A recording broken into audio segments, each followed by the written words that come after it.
Hi, everyone, and welcome back to DodgerHeads, presented by DodgerBlue.com. My name is Matthew Moreno, and with me again today is Blake Williams. And we're here to discuss the Dodgers' newest addition. His name, Andre Lipcius. His last name is a little, I think, funky to pronounce, so bear with me. Hopefully, I got that right. He was acquired from the Detroit Tigers in exchange for cash considerations. A little bit of background on Lipcius. The Tigers drafted him in the third round in 2019. He was added to their 40-man roster in November of 2022. Went on to make his MLB debut with the Tigers last year. He only played in 13 games. And then Detroit recently, just last week, designated Lipcius for assignment, and that sort of led to being traded to the Dodgers. But Blake, what are your kind of first thoughts, instant reaction type thing to this trade? I know you came across kind of a quirky stat as you were putting together our article. Yeah, so the thing that stuck out to me was last year he had a 107 weighted runs created plus, which is above league average, but he had a negative 0.2 WAR. Excuse me. But he was one of 171 players with a negative WAR, and he was the only one with a positive weighted runs created plus. So I thought that was kind of a funny stat to look on, which says a little bit about his defense and how much he struggled there, which we'll get into in a bit here. But he just kind of projects as a depth piece and probably not someone who's going to make a huge impact, but we'll see him on the roster from time to time. I joked he's like the new Yanni Hernandez, who comes up when they need a backup infielder and then gets sent down like a week later or something like that. So that's kind of how I view him. Not a whole lot to get excited about or disappointed about. It's just kind of one of those filling the 40-man roster moves.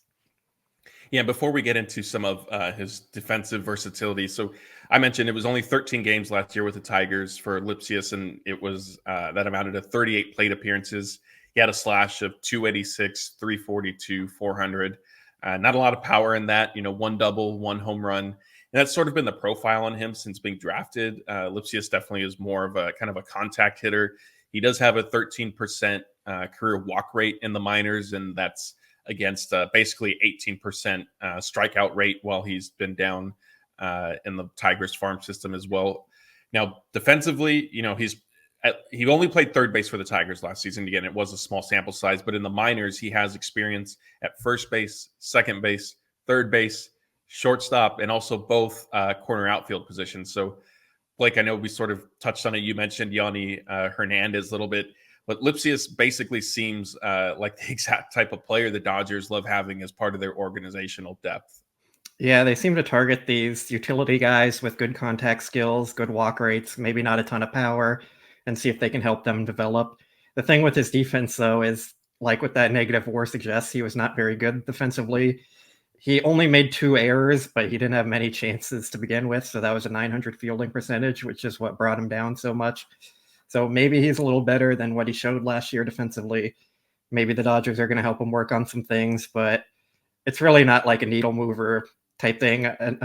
Another guy who comes to mind is Luke Williams, the guy they had around last year who can play a lot of different positions, and he'll put the ball in play, not strike out a ton, but you're not going to get much impact from him. It's just a solid depth piece to have around.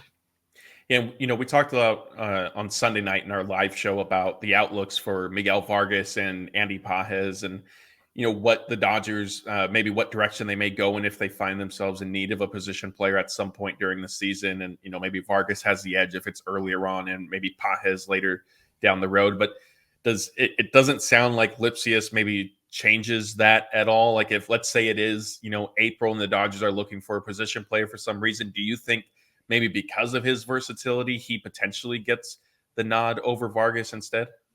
I think he might have a good chance to, just because he has a little more versatility at this point than Vargas. At least they seem to really be sticking with Vargas as a left fielder, so I don't think they want to move him around this year as much while he's trying to get acclimated to left field. And I think he has also the benefit of being on the 40-man roster now. So if they need to call someone up in a pinch, it's more likely he's going to get called up than them adding like Chris Owings or Kevin Padlo to the 40-man roster because Lipcius is already on it. So I think it's just giving them options and kind of allows them to stick with Miguel Vargas playing every day, kind of developing him more still instead of putting him on the bench and maybe getting him 1 or 2 at-bats a week. It's just Lipcius is a better guy to take on one of those bench roles if they end up needing it. And same with Andy Pages, if they're not calling him up to fill an everyday outfield spot, there's no real point to calling him up to sit on the bench with how loaded the Dodgers are. Yeah. Those are great points. And I mean, honestly, and also, unfortunately, maybe for Lipcius, he becomes somebody that maybe the Dodgers, if they need to DFA and hope to sneak him through waivers and still keep him in the organization, he's potentially a candidate for that as well. Excuse me, down the line, of course. The other piece to this is in order to, as you mentioned, add Lipcius to the 40-man roster, the Dodgers placed Clayton Kershaw on the 60-day IL. No surprise here whatsoever. It was basically a matter of time and a formality as to when the Dodgers would do this with Kershaw. I know we did get some questions Sunday night that I didn't get to answer as to why the Dodgers hadn't put Kershaw on the 60-day IL. And basically, the reasoning is that's typically not something they do until they absolutely need to. Just that's kind of how they sort of operate. And so here we are. They needed the 40-man roster space to complete the trade with the Tigers to acquire Lipcius. And so now Kershaw's on the 60-day IL, but Blake, this obviously doesn't change anything for his outlook with respect to the regular season, right?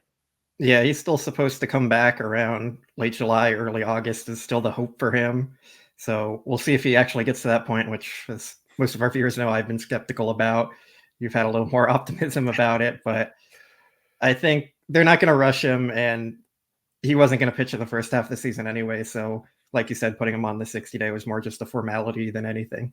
Yeah, and as you know, Kershaw's timeline is sort of been. I think August is what he sort of half mentioned as his target return. He's been hesitant to really set any sort of window just because he doesn't want to put that kind of pressure and then create the narrative of if he misses it, is he behind schedule and stuff like that. So, yeah, Kershaw's on the 60-day IL, doesn't impact when he may come back to pitching.